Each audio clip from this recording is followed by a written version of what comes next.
Morning, guys. Today in this video, I want to be giving you a little behind the scenes of the set I'm using for Siege of Arcadia. So right now we have the main parking lot, or I imagine this would be a parking lot. You have the remains of some kind of garage going on over here. You have this door that just adds a little bit of atmosphere going on. You have these like tires that form this little bit of a barrier.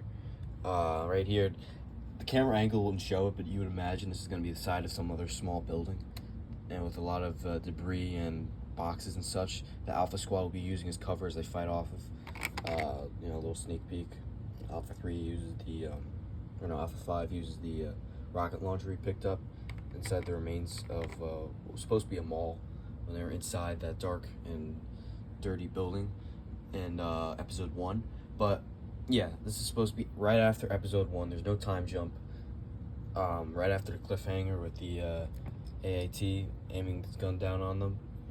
This is called a helping hand. I don't know if you guys use these. Are cracked, honestly. They're really great for holding lights, holding small parts that I need to hold on this frame without using my own hands. And I recommend you pick up one of these. They're called Helping Hands. I'm not sponsored by any company or anything. This is just my own recommendation. This is a phone stand I use. I just picked up a plate with it. But yeah, that's a phone stand I use. This is gonna be like a little convenience store. Panels come off easy. There's a little bit of an interior going on. It's simple. This is not important yet. It's gonna come in later. Here's like what I imagine would be a civilian speeder. This is the remains of a resistance speeder. It was this truck or a little speeder with a gun on it, and I just repurposed it. A lot of things here are repurposed for a lot of sets. Like for example, this thing came from the Force Awakens set, where it was, I forget the name of that planet. This comes from that Force Awakens set, and this comes from that Force Awakens set. And this AAT is probably going to be the only Separatist equipment you're going to be seeing throughout the series. Yeah, because I can't spoil the name of the group, but our local forces, I should say, are Separatist funded to a small degree. So you're gonna see some more things, but nothing that big as like an AAT. You're not gonna see, legions of battle droids, probably not. So anyway, as you can see, a lot of cardboard parts are used in the set. When you don't have a lot of parts, I do have a lot of parts actually, but nothing like substantial enough to be making buildings like this regularly. If you have a really keen eye and you pay attention, this is like half a building. It's not even a full building. If you look inside, it's all hollow.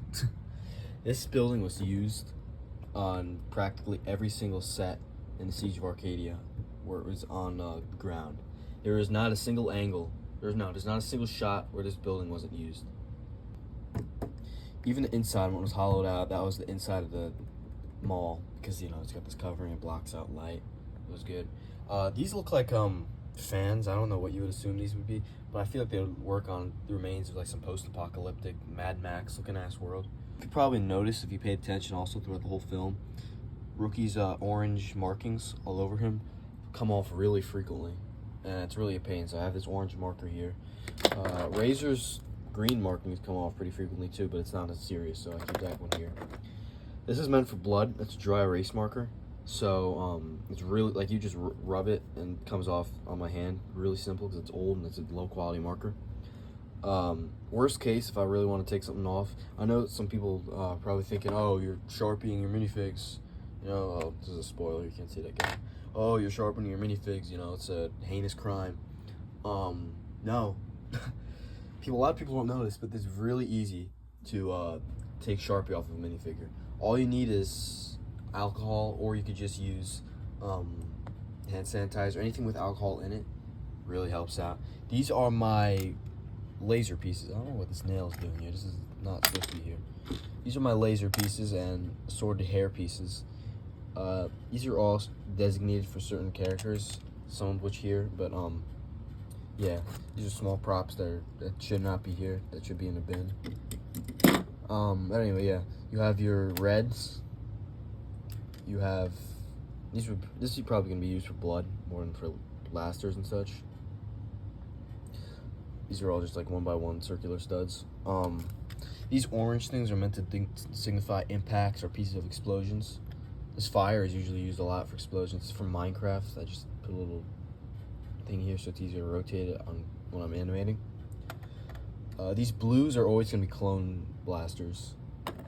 These rubber bands. Rubber bands I'm usually going to be using for like tying up minifigures. This guy is a Mega Bloks Halo, or no, Mega Bloks Destiny character with a lot of changes made to him because I've had him for years and the quality's down to crap because it's been damaged so many times. But the armor's mismatched. I think it's from like a Halo Elite or something. But yeah, this is a little Coruscant. It's supposed to be a little mock of Coruscant. I kept it together because I figured it would be very useful when I'm making shots of Coruscant. Because like, look at this. Like, come on, look at this. Come on. Like, this is sick. I always separate my parts for animations. I have one of these like divider boxes. Everything's separated here. This might look like a mess and all miscellaneous, but I trust me, it's not. Here we have clone parts, assorted clone parts. Here we have more assorted clone parts. These two are specifically for that. These are assorted like leftovers from other things. Like for example, this is still Star Wars, but like you got Ahsoka, things that are gonna be used later on. This guy's gonna be an important character later on. Remember that face. These are specifically for my clone commandos. Like you just got Boss from Delta Squad right here. More assorted like Republic things, but that aren't exactly clones. Like you got the Senate commandos. These I keep my explosions and assorted neutral figures. Like you have this one Mandalorian. I could use this as Jango Fett, honestly, but super battle droids in here. This is all gear that's gonna be used by clones. So clones, well, not specific clones, just gear that's gonna be used. All kinds of equipment, weapons that aren't blasters. So these two are for that. These are crates that you're gonna see a lot in sets. They're really nice. I even have this like a little rope thing from a Spider-Man set that's really nice. Right here is all blasters. This one, I don't know if you can see that. It's all blasters. Here are my custom blasters. A lot of them are being used. I don't know why there's a Mason there. That shouldn't be there. Stormtroopers, I'm a little low.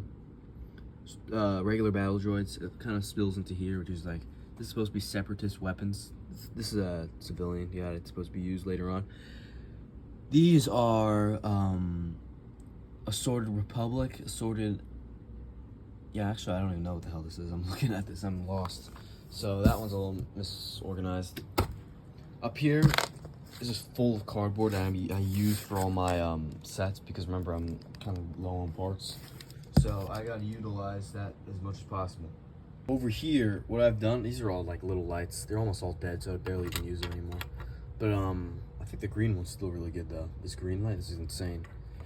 It is. This is like for no reason. This one is 30 times more bright than everything else, so I'm keeping that.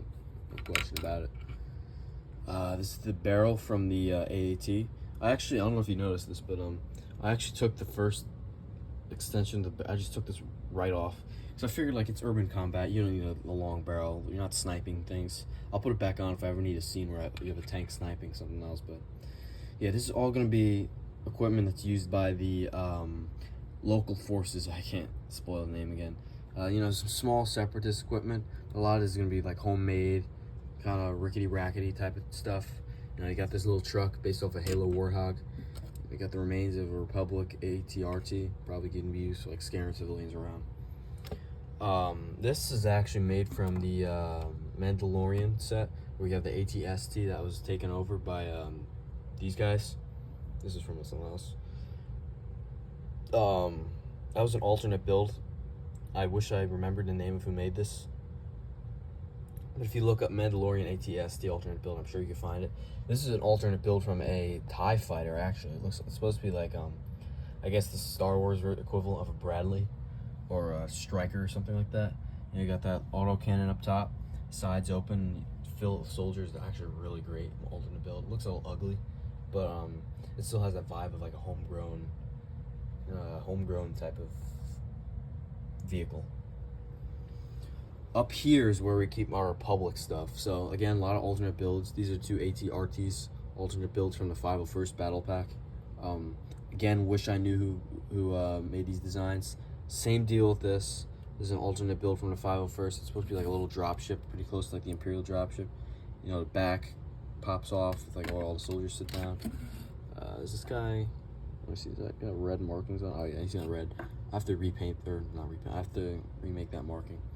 This is a 501st Marauder. I know that's not canon at all, but you're gonna see this later on. I guess the idea is it's a prototype that was used by the 501st, so it's not really that important. There's our big boy. This is the main star of the collection. We got an ATTE. Honestly, really sick. I've really liked this thing. Probably my favorite Lego set ever since like 2023. Now we have the TX-130, or yeah, I think something like that. TX-130 Saber clone fighter tank. I actually attached this little, I don't know what we would call it, this little turret, grenade launcher or something up top, because I feel like that would just make more sense to be on that.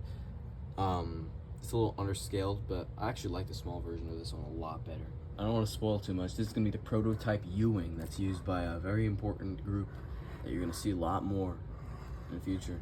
I know you're really supposed to be using a 3-point lighting system and not a 2-point, but a lot of these are very warm lights, as you can see, and this is supposed to be a desert planet right now, or post-scorch event. It's a desert planet, so I feel like a lot of yellow lights is okay. If it's not lit correctly 100%, I can always correct it in post.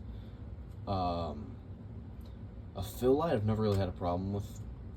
I've just not encountered that really yet. It's a 2-point lighting system. We're okay for now. This is another really cool thing. I took the 2 main cannons off of this, but this is the Moff Gideon's Light Cruiser, or what it's really called is the Arquitens Light Cruiser. Awesome build. I really want to use this at some point. Maybe I could put some maroon parts on it, make some like Republic markings, or just keep it blank and use it like an early Imperial type of thing. Honestly, I love this set. I remember it was overpriced as hell when it came out, but I liked it. Well, I don't think this was that overpriced actually. I think this was like pretty reasonably priced. I'm gonna show you through a couple characters. Here we have the Bravo Captain of Bravo team. He's not named yet. I don't think his name would be very important. He's got this really nice looking rifle. It looks like a modern weapon, more than it looks like a clone trooper weapon. I like to imagine it's a Westar G5, I believe, is the one that ARC troopers would use, because in the story, this guy's supposed to be an ARC trooper, or Alpha ARC trooper. This guy's supposed to be. That is Captain Razor. He is an ARC trooper. He wears the top half of a Katarn armor. Here we have Alpha 5. Alpha 5 is the character that's voiced by literally using Captain Price sound effects. He's kind of got a hot temper. He does not good things, usually screwing it up for other people and being a downer. So that's his thing. We got Rookie. Rookie basically has low test. That's like this whole character, but he's really intelligent. He's really resourceful. He has his own character arc that happens way later on. This is Alpha 3. He's your most basic, let me get this thing out of the way. He's the most basic, most loyal, probably your average clone is Alpha 3. He's a good fighter, good soldier, good everything. These are lights I use for lighting scenes. Like for example, I have like a blaster fire. I would light this up like this. For red blasters, I usually use this, but this, as you can see, this is really dull. Oh, it actually looks really great now. This is actually really dull. You have to hold it very close to get any kind of effect. I don't know why this is. I think it's because red just emits less light than blue, because I know the batteries are good on these two. So that's that.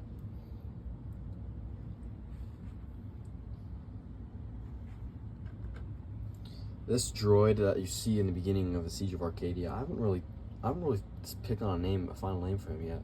So far I'm thinking of like AZ. We'll see why later, but yeah.